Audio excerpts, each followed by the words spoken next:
here's a few news articles that looked interesting to me. And put that one a little later. All right. So anyway, this I heard about, and now they got chapter and verse. Fox News is now requiring daily testing for unvaccinated employees, which is pretty hilarious considering that they are the source of the most prominent anti-vax stuff. And this is something I hear from my ejected Republican commentators I like to listen to. They say that the thing Republicans don't seem to appreciate is how much their politicians hold them in contempt. Trump has nothing but contempt for the people that follow him, and they're just using you, and they're laughing at how stupid you are. And the people like on Fox News and these Ivy League educated people like Ted Cruz and Josh Hawley, pretending to be morons and tell you that you shouldn't take the vaccine. They're all vaccinated. They all know it's a lie. They're just putting on an act to fool the people that they have nothing but contempt for, who they're exploiting and abusing. And it is pretty hilarious. Everybody at Fox News is vaccinated and telling you that you can't take the vaccine because it'll poison your DNA or some kind of stupid stuff. Anyway, so this I've heard quite a lot about. A lot of ex-NSA hackers then go off and get jobs in foreign countries. And now, apparently, this I didn't realize, I've heard of quite a few of them getting hired in Israeli and other Middle East companies. But what I didn't know is they then went to the United Arab Emirates, formed a hacking team, and then they hacked American targets. So now they're American citizens hacking American targets. Now they've violated U.S. law, and so they're getting prosecuted. They hacked Hillary Clinton, for Christ's sake. They actually hacked Michelle Obama. So anyway, now they're all in a world of trouble, of course. American citizens going to another country and hacking back in America. Anyway, the EFF, the ACLU for Electronic Rights, which is a wonderful group. You should support it as much as you can. I like it. They promote civil liberties online. And of course, Apple used to be the king of privacy. They used to be so extreme about privacy, they wouldn't even let the FBI look inside the phone of a dead terrorist who had been shot while killing people. And they said, no, we must protect this dead person's privacy. So they were the most extreme about privacy, and now they're going to run software in everybody's phone to scan it for forbidden pictures. And so they paid for a plane to fly over the Apple event with this banner, EFF, don't scan our phones, which is pretty amazing. And they had a rally and signs and everything. So they're quite vigorous and quite successful at these public stunts and at useful talks at conventions and lawsuits and everything else to try to push back on the privacy invasions of technology. And I actually updated my iPhone. People are making a big deal out of this one, the latest Zero Click. Now, I'm sure there's a bunch of other ones we don't know about, but this is one. The NSO Group is a foreign company that creates zero-day exploits and sells them to governments who then use it against people who protest the government. They tell them they're going to use it against like terrorists and child porn people, and then they use it against like environmental activists and journalists and everybody they don't like. And so anyway, they had a zero-click message hack like the ones that the Saudi Arabians have used several times, where they send you a message, you may or may not even ever see the message, then they own your phone. Then they take it over and take all the data off your phone and watch your pictures and emails and text messages and everything. And they found it in a Saudi activist's phone. So Apple found out, and now they're patching that vulnerability that they've been using since February. So for what it's worth, if you put on the patch, you're no longer vulnerable to that precise attack. But I imagine that this commercial business has a bunch of other attacks that Apple doesn't know about yet.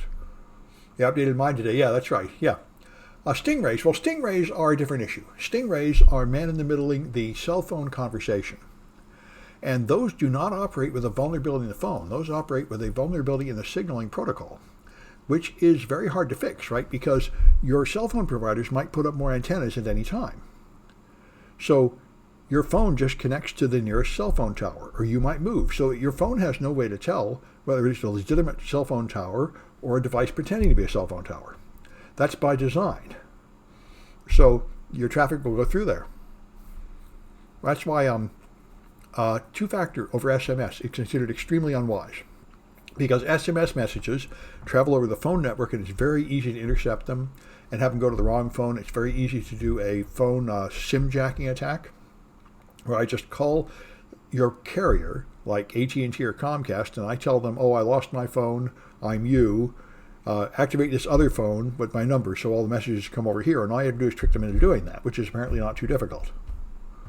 Yeah, stingrays being told law enforcement. Yeah, sure. Yeah, they're all over the place. You can build them yourself.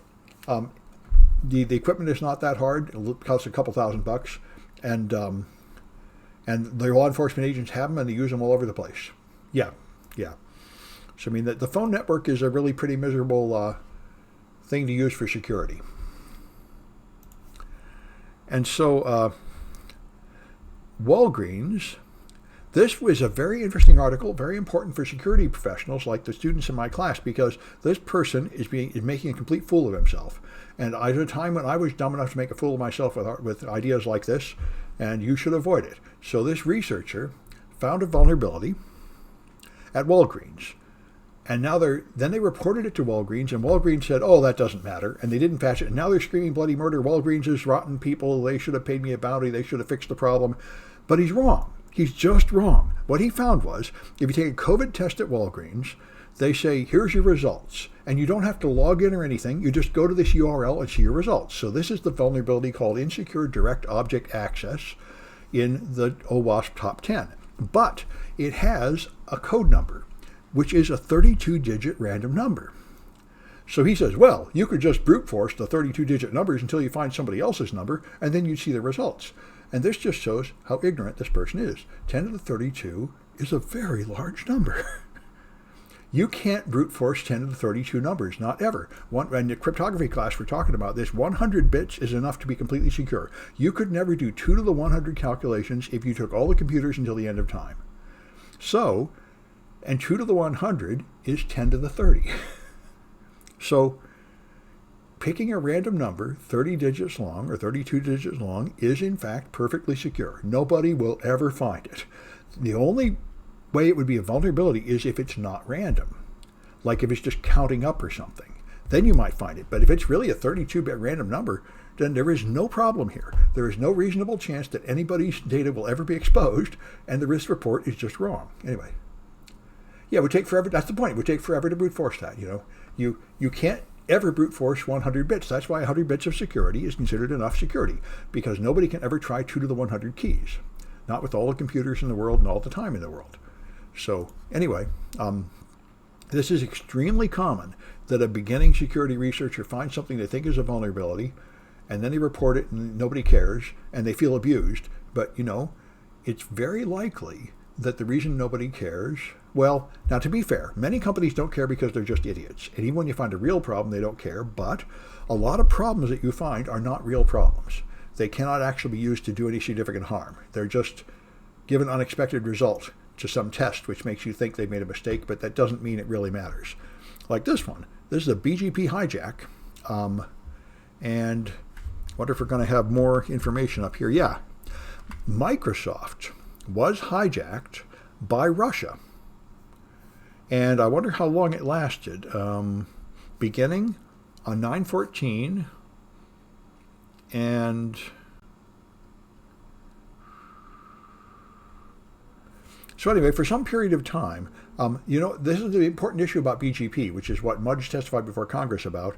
Border Gateway Protocol is used to route traffic globally from nation to nation and states over large distances, and it is pretty much insecure.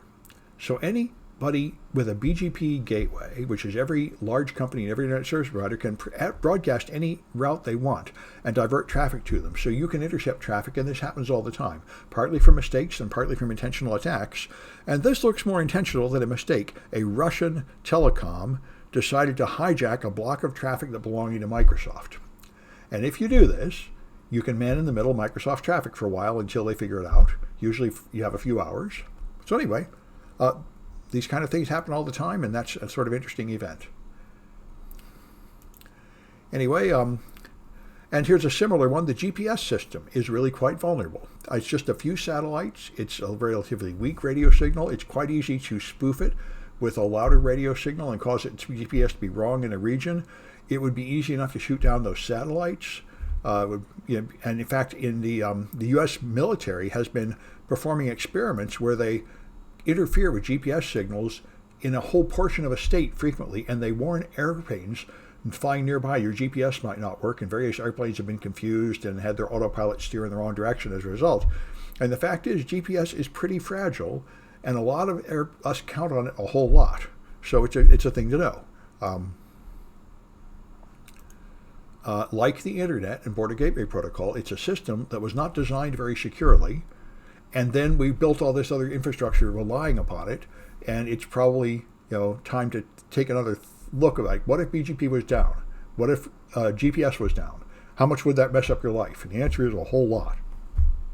Anyway, so Steve Wozniak is launching a space company. Like everybody, he's making rockets and flying to space, but he's apparently now he said the purpose of this is to clean up the garbage in space, which is an awesomely good idea. There's thousands and thousands of satellites and pieces of junk orbiting the Earth to where they are a real problem, and nobody has figured out how to clean it up, and he's apparently going to make a company trying to clean it up, which is a very hard problem, and I'm glad somebody's doing it. This one here, I was going to put in our podcast, and I didn't because it hasn't been verified. Epic is the hosting provider that hosts the Nazis, the American Nazis, and that's where the Texas abortion rat on your neighbor site went before they were kicked off Epic, and these guys claimed they hacked Epic and jumped out all their data and everything. Because he said they're not insecure, and that might be true. They claim some hacker group hacked them and dumped out all their data, but I had nobody I know has downloaded the data and examined it yet, or posted it anywhere you can get it, or verified that this is real. This might just be a fake claim that they've done it, but it's entirely possible that they did, and they claim that they proved that it's really just the Russians, which is very likely. That's where the Texas abortion clinic finally went, was to be directly hosted by the Russians. And most of these extreme political groups are strongly backed by the Russians in America. It's pretty much Russian disinformation operations. Here's Epic Dodo Secrets, 180 gigabytes. Oh, somebody said you found it. This is supposedly the data? Ooh, Dodo Secrets. Oh, good. I found another URL and it was gone by the time I got there.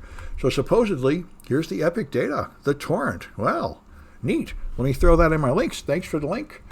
Again, by the way, I should mention, if you haven't done this kind of research before, you should be aware that don't trust anything like this. It might be fake. It might be full of malware. If you're going to do something like download supposedly stolen, pirated data, you should be aware that it's dangerous. It might be illegal for you to download it, and it might also be, this link has been identified as potentially harmful. Yeah, there you go. Twitter doesn't like that link because at the very least, it claims to host, stolen content, which is technically illegal, and it might very well just be pointing to malware or something. So if you do download anything fishy like that, which I've done plenty of times, work on Linux, it's nice to work in a virtual machine. Wouldn't be a bad idea to go through like a VPN or something, Be aware when you're downloading malware that you're downloading malware. And it's quite appropriate for this class where we work with malware. You have to obey the hygiene rules when you're working with malware samples. Don't trust that stuff, Anyway, all right, so we're up to the official time here. Let me just mention one more. I'll stop and put it as part of the official class recording.